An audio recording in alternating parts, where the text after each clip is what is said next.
There are three goals for the project. The first goal of the research was to determine the extent and the nature of crimes by police officers in non-federal law enforcement agencies across the country.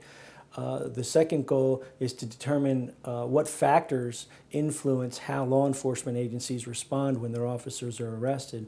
And the third goal is to look at correlates of police misconduct and determine whether there are any correlates that we can look at in relation to the officers who arrested. One of the ways I look at police crime is I have a typology of police crime where almost all crimes committed by sworn law enforcement officers falls into one or more of these types. So these aren't mutually exclusive categories, but we have alcohol-related police crime, sex-related police crime, violence-related police crime, drug-related police crime, and profit-motivated police crime. In our 7 years of data, we have almost 1,000 cases where an officer was arrested for drunk driving. Almost 20% of these cases involve officers who are actually charged with hit and run, where they actually fled the scene of an accident. One other thing with the alcohol-related offenses, about 14% of the cases the officer was on duty, so driving a police vehicle. And we see a number of these cases actually involve take-home police cars. The sex-related police crime is really troubling. We have over 400 arrest cases where an officer was arrested for a forcible rape. We have almost 400 cases where an officer was arrested for forcible fondling, and almost 100 cases where an officer was arrested for sodomy. So when we look at those cases, one of the things we see that's really troubling is that the victims of sex crimes committed by a law enforcement officer are very young. Almost half the cases, we find that the victims are actually under the age of 18. In terms of the cases that result in an officer being convicted, about 80%, 4 out of 5 of these cases where it's a sex-related crime, the officer is convicted of a crime. And in terms of job loss, the simple odds of an officer losing their job are about 2.8 times greater if the officer's convicted of a sex-related police crime. With a violence-related police crime, we took a close look at officer-involved domestic violence, and we have almost 1,000 cases where an officer was arrested for a crime involving domestic violence. And these cases are troubling for a variety of reasons. One of the reasons is that only about a third of these cases result in an officer actually losing their job. And when we look at conviction in these cases, the officer is least likely to be convicted if the victim of the domestic violence crime is the officer's spouse.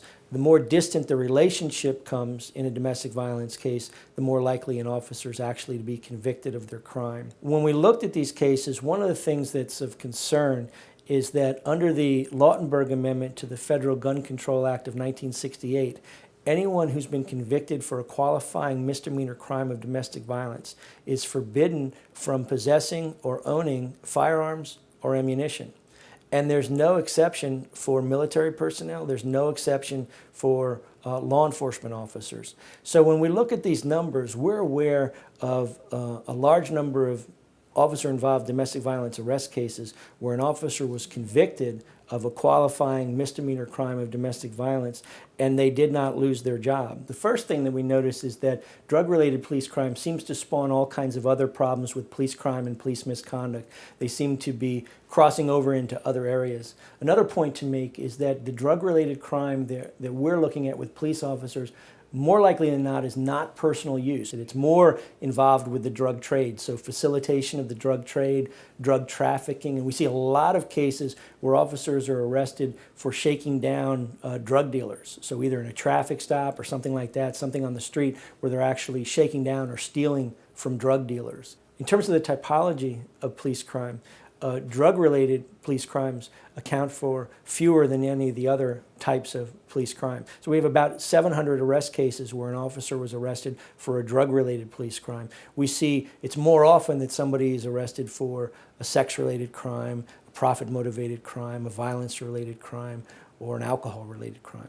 When we look at the profit-motivated police crime, these are not crimes that are typically white-collar crimes. More often, they're more like street crimes. We have a lot of theft from buildings. We have embezzlement-related things. We have extortion-related charges. Typically, the profit-motivated crimes are crimes that are committed on duty. The greatest predictor of job loss in a profit-motivated crime is if the crime is also a drug-related police crime. There's a few things that have surprised me with this research. One of the things that surprised me is that we see about 20% of the officers who are arrested are within 3 years of retirement eligibility. So we see bumps 18 to 20 years, we see bumps at 23 to 25 years, 28 to 30 years, and even 33 to 35 years of service. So that's an interesting thing because prior research would suggest that if a police officer is going to get in trouble, they're going to do so early in their career. We see something completely different. We see that there's something going on towards the end of some law enforcement officers' careers where they're finding themselves in trouble and actually getting arrested, and it's for a wide variety of crimes. Instead of looking at these arrest cases as isolated events, one of the things that's important is to look at how these instances of police crime impact the larger law enforcement community and the greater communities in general. Police crime impacts police legitimacy because it undermines the public trust and it serves to work against police authority and police legitimacy. One of our goals is to improve the quality of officers' lives and to improve the quality of police officers' families' lives. And one of the things we want to do is look at the types of problems that officers are getting involved in and seeing if police chiefs can look at this research and come up with ways where they can help officers so they're not getting in trouble, not getting arrested, not getting convicted, not losing their jobs.